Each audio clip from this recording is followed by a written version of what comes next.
হতে পেরেছে। কি বুঝতেছেন কথাগুলো? বুঝতেছেন? আব্দুর রহমান ইবনে আওফ রাদিয়াল্লাহু তাআলা আনহু যখন তিনি দেখলেন অসহায়ের মতো বসে আছি, রাসূল বলছেন, আব্দুর রহমান তোমার বড় কষ্ট হয়, আমি তোমার জন্য কিছু ব্যবস্থা করছি, ওদের কিচ্ছু লাগবে না, আমি আপনাকে দেখলেই খুশি।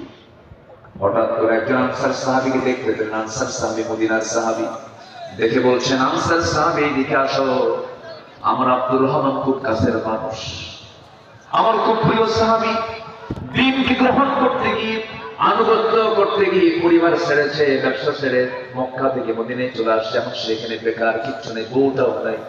দেখো তো আনসার সাহাবী কিছু করতে পারো নাকি, সাহায্য করতে পারো নাকি? আনসার সাহাবী করলেন কি, সঙ্গে সঙ্গে আব্দুর রহমান ইবনে আওফ রাদিয়াল্লাহু আনহুকে ঘোড়ার পিঠে চড়াইয়া নিলেন।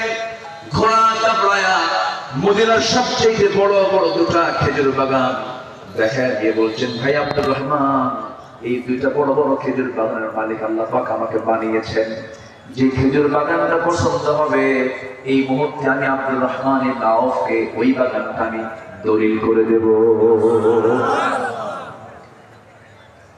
আব্দুর রহমান ইবনে আওফ বললেন, ভাই আর কি করবো বলো? কিচ্ছু বলতেছেন না। এবার ওই আনসার সাহাবী বলছেন, আমার প্রিয় ভাই